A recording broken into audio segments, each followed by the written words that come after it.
अस्सलाम वालेकुम। आप देख रहे हैं पीए न्यूज एचडी और मैं हूं आपके होस्ट सादिया बतूल।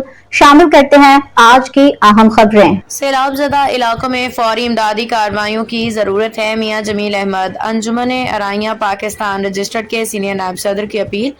लाहौर सीईओ पीए न्यूज एचडी महर लियाकत अली से। अंजुमन अराइयां पाकिस्तान रजिस्टर्ड के सीनियर नायब सदर पंजाब मियां जमील अहमद ने कहा है कि मुल्क को दरपेश हालिया बदतरीन सैलाबी सूरत हाल कौमी इत्तेहाद और यकजहती का मुतकाज़ी है। उन्होंने मजीद कहा कि इस वक्त हमें अपने तमाम तर इख्तलाफात पर से पुश्त डाल के सिर्फ और सिर्फ सैलाब ज़दगान की फौरी इमदाद पर तवज्जो देनी चाहिए। सैलाबी सूरत हाल ने पूरे मुल्क को अफसरदा कर दिया है।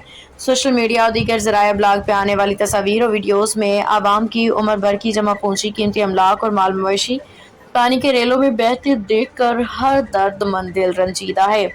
ये लम्हा फिक्रिया है कि पूरी कौम इस मुश्किल घड़ी में यक जुबान यक दिल हो के मुतासरीन के साथ खड़ी हो। इमदादी सरगर्मियों में हुकूमत और समाजी तंजीमों के साथ साथ हर फर्द को अपना किरदार अदा करना होगा। हमारी कौमी तारीख इस बात की गवाह है कि जब भी मुल्क और मिल्लत पे कोई कड़ा वक्त आया, कौम ने मुत्तहिद होकर इसका सामना किया। आज एक बार फिर इसी जज्बे इत्तेहाद की ज़रूरत है ताकि मुतासरीन को सहारा दिया जा सके। मजीद कहा कि सैलाब ज़दगान हमारी फौरी तवज्जो के मंतज़र हैं, क्योंकि आने वाले दिनों में मौसम की तब्दीली के बायस मुतासरा इलाकों में बड़ी अमराज फूटने का खदशा है। इसलिए फौरी तौर पर हिफाजती इक़दामात और तिबी इमदाद को यकीनी बनाना वक्त की अहम ज़रूरत है। मियाँ साहब ने आवाम से अपील की है कि इमदादी सरगर्मियों में बढ़ चढ़ के हिस्सा लें और अपने अमल से एक जिम्मेदार और बाहिम्मत कौम होने का सबूत दें। न्यूज स्टूडियो से अब तक के लिए इतना ही। मजीद खबरों और अपडेट्स के लिए देखते रहिए पीए न्यूज एचडी।